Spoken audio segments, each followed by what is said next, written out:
Bonjour à toutes et à tous, vous êtes bien à l'écoute de Anna Salam Radio, la radio qui vous informe au plus près de votre quotidien en Guyane. Comme chaque jour, voici votre point météo pour vous aider à préparer vos déplacements, vos activités et votre journée en toute sérénité. Guyane, forte pluie et risque d'orage ce mardi 9 juin, plusieurs secteurs sous surveillance, une journée placée sous le signe de l'humidité en Guyane. Les Guyanais devront garder leur parapluie à portée de main ce mardi 9 juin 2026. Selon les prévisions météorologiques, des conditions particulièrement humides s'installent sur l'ensemble du territoire, avec de nombreuses averses attendues dès les premières heures de la journée et un risque d'orage dans plusieurs communes de l'intérieur. Dès la matinée, le nord de la Guyane sera concerné par des passages pluvieux fréquents, notamment dans l'est du territoire. Les secteurs de Cayenne, Matoury, Rémire-Montjoly, Makouria, Roreux et Saint-Georges pourraient connaître des épisodes de pluie parfois soutenus. Des orages attendus entre Regina et Petit-Saut. Au cours de l'après-midi, une amélioration temporaire est envisagée sur les communes du littoral. Cependant, cette accalmie devrait rapidement laisser place à une dégradation des conditions météorologiques dans la Guyane forestière. Les précipitations gagneront progressivement l'intérieur du territoire où elles prendront localement un caractère orageux. Les zones situées entre Regina et le lac de Petit-Saut figurent parmi les secteurs les plus exposés à ces phénomènes. Les averses pourraient y être accompagnées d'éclairs, de tonnerres et de fortes rafales de vent. Les intempéries devraient progressivement s'atténuer en soirée. Une nuit encore très arrosée sur le littoral. La nuit de mardi à mercredi restera marquée par une forte instabilité. Des passages pluvieux réguliers continueront d'arroser la bande côtière, parfois avec une intensité soutenue.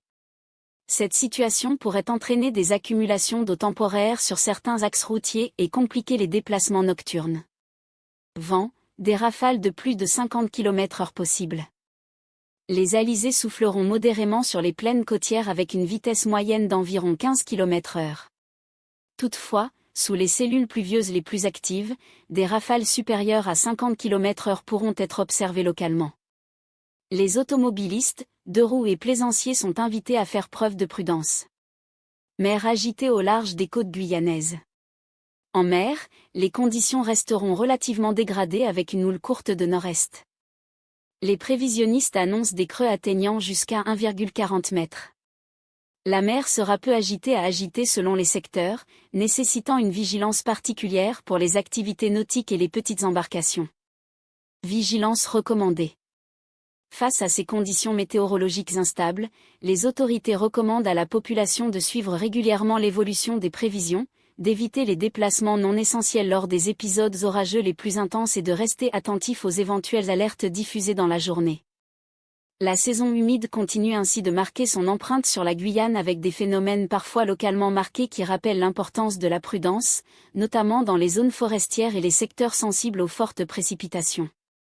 Yana Salam Media continuera de suivre l'évolution de la situation météorologique et vous tiendra informé tout au long de la journée. Après la météo, place à l'information locale et au rendez-vous pratique de votre journée. Sur Yana Salam Radio, les transports publics deviennent plus accessibles. Public en Guyane, l'entreprise mahoraise CMCB prend les commandes du réseau de bus de l'agglomération de Cayenne, un contrat de 75 millions d'euros pour moderniser la mobilité des habitants du centre littoral. La mobilité urbaine en Guyane franchit une nouvelle étape.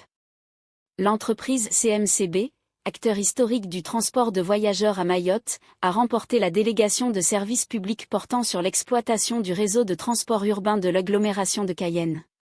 Ce marché stratégique, conclu pour une durée de 5 ans, représente un investissement estimé à près de 75 millions d'euros.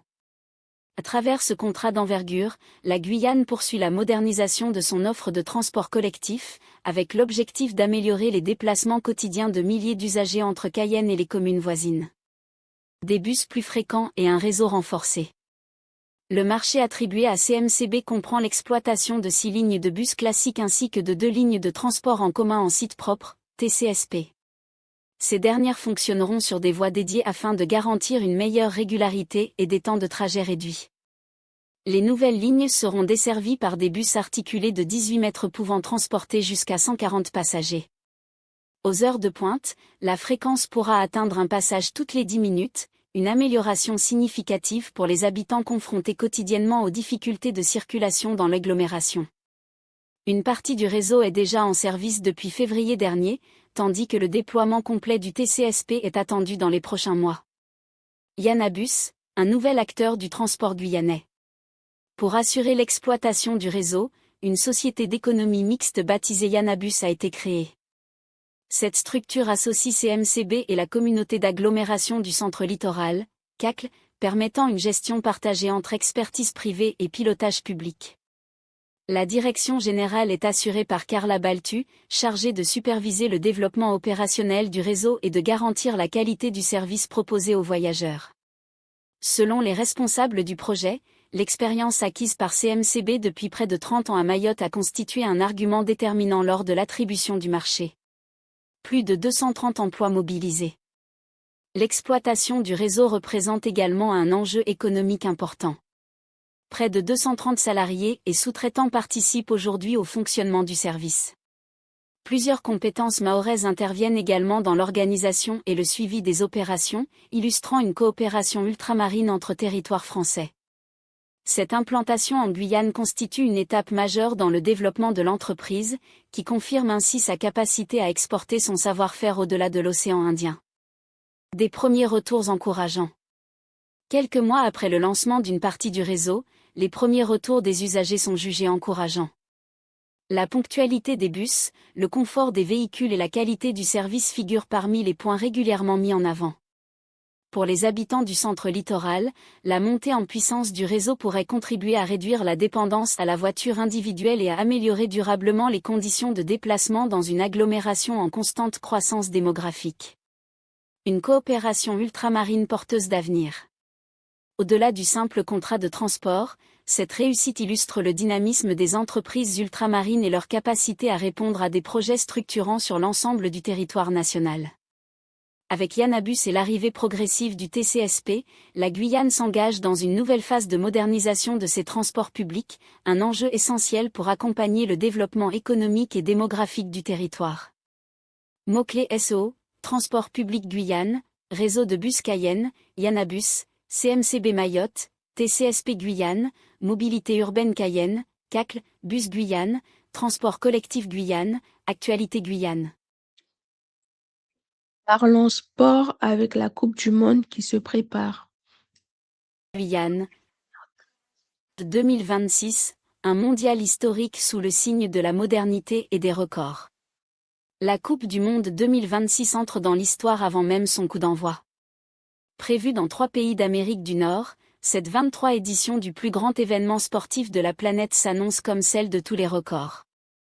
Avec 48 équipes qualifiées, 104 matchs programmés et de nombreuses innovations technologiques, le mondial franchit une nouvelle étape dans son développement. Une compétition élargie à 48 nations. C'est l'une des principales nouveautés de cette édition 2026, le nombre de participants passe de 32 à 48 équipes. Une réforme majeure décidée par la FIFA afin d'élargir la représentation des différentes confédérations et de permettre à davantage de pays de participer à la fête mondiale du football. Cette évolution modifie également le format de la compétition. La phase à élimination directe débutera dès les 16e de finale, offrant davantage de rencontres à enjeu et une compétition encore plus intense pour les supporters du monde entier. Avec 104 matchs au programme, le tournoi établit un nouveau record dans l'histoire de la Coupe du Monde. 3 pays hôtes pour une première mondiale. Autre innovation historique, la Coupe du Monde 2026 sera organisée conjointement par 3 pays. Les États-Unis, le Canada et le Mexique accueilleront ensemble les meilleures sélections de la planète. Jamais depuis la création de la compétition en 1930 une édition n'avait été répartie entre 3 nations. Au total, 16 stades recevront les rencontres du tournoi. Parmi les villes hôtes figurent Vancouver, Toronto, Seattle, San Francisco, Los Angeles, Dallas, Houston, Atlanta, Miami, Boston, Philadelphie, New York, Mexico, Guadalajara et Monterrey. Cette organisation à l'échelle continentale illustre l'ambition de la FIFA de proposer un spectacle encore plus grandiose et accessible à des millions de supporters. Des pauses fraîcheurs qui divisent déjà. Pour faire face aux fortes chaleurs attendues dans certaines régions d'Amérique du Nord, la FIFA prévoit l'introduction de pauses fraîcheur durant les rencontres.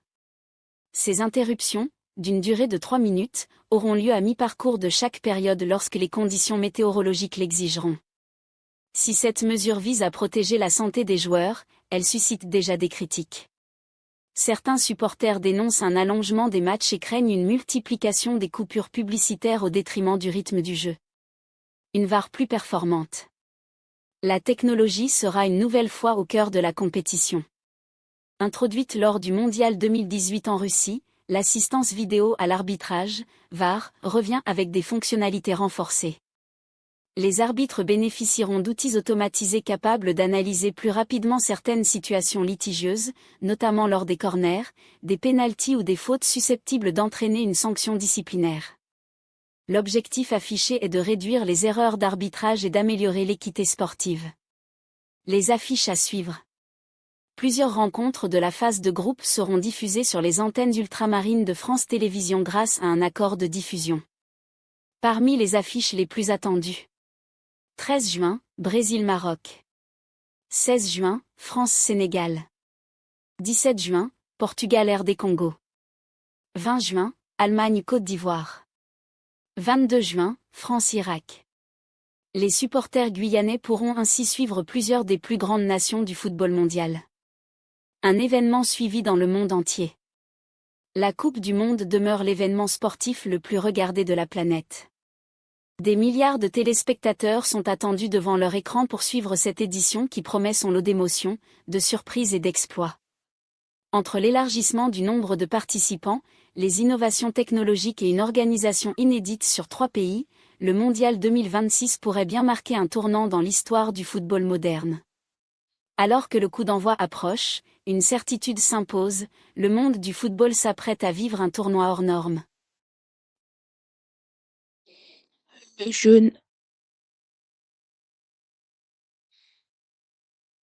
Le chômage élevé, la jeunesse impactée. Guyane, chômage élevé, jeunes en difficulté, l'INSEE tire la sonnette d'alarme malgré une croissance démographique dynamique, le marché du travail guyanais peine à suivre le rythme. La Guyane continue de faire face à d'importants défis en matière d'emploi. Dans une série d'études publiées récemment, l'Institut national de la statistique et des études économiques, INSEE, dresse un bilan préoccupant de la situation du marché du travail en 2025 dans les Antilles-Guyane. Si la Guadeloupe et la Martinique affichent une certaine stabilité, la Guyane reste confrontée à un chômage élevé et à une insertion professionnelle difficile, notamment pour les jeunes. Un Guyanais sur 6 au chômage. Selon les données de l'INSEE, 17% de la population active guyanaise est au chômage en 2025. Ce taux demeure stable par rapport à l'année précédente, mais reste largement supérieur à la moyenne nationale. Les femmes sont davantage touchées que les hommes, avec un taux de chômage de 18%, contre 16% pour les hommes. Plus inquiétant encore, le chômage progresse fortement chez les seniors de 50 à 64 ans, atteignant désormais 12%, soit une hausse de 5 points en un an. Seulement 42% des habitants en âge de travailler ont un emploi. L'accès à l'emploi reste particulièrement difficile en Guyane. L'INSEE révèle que seulement 42% des personnes âgées de 15 à 64 ans occupent un emploi, un niveau nettement inférieur à celui observé dans l'Hexagone. Cette situation s'explique notamment par la forte croissance démographique du territoire. La création d'emplois, bien qu'existante, ne suffit pas à absorber l'arrivée continue de nouveaux actifs sur le marché du travail. Les jeunes toujours les grands oubliés. La situation est particulièrement préoccupante pour les jeunes Guyanais. Le taux d'emploi des 15 à 29 ans plafonne à 21%, l'un des plus faibles de France. Bien que de nombreux jeunes poursuivent leurs études, l'INSEE souligne que leur insertion sur le marché du travail demeure compliquée. Les difficultés d'accès à la formation, le manque d'opportunités professionnelles et la précarité de certains emplois constituent autant de freins à leur intégration économique. Un halo du chômage particulièrement important. Autre indicateur révélateur, près d'une personne inactive sur 5 en Guyane déclare vouloir travailler sans être comptabilisée comme chômeuse au sens du Bureau international du travail. Ce phénomène, appelé « halo autour du chômage », témoigne d'une réalité sociale souvent invisible dans les statistiques officielles et met en lumière le découragement d'une partie de la population face aux difficultés d'accès à l'emploi. Le chômage de longue durée reste préoccupant. En 2025, 6% de la population active guyanaise est au chômage depuis plus d'un an. Un niveau 3 fois supérieur à celui observé dans l'Hexagone. Cette situation fragilise durablement les personnes concernées, qui rencontrent davantage de difficultés pour retrouver un emploi stable et accéder à une insertion professionnelle durable. Des emplois souvent précaires. L'étude souligne également que la qualité des emplois demeure un enjeu majeur. En Guyane, 7% des actifs occupés sont en situation de sous-emploi, contre seulement 4% dans l'Hexagone. Temps partiel subi, contrat précaire ou activité insuffisante, ces situations traduisent les limites d'un marché du travail qui peine encore à offrir des perspectives stables à une partie importante de la population. Un défi majeur pour l'avenir de la Guyane.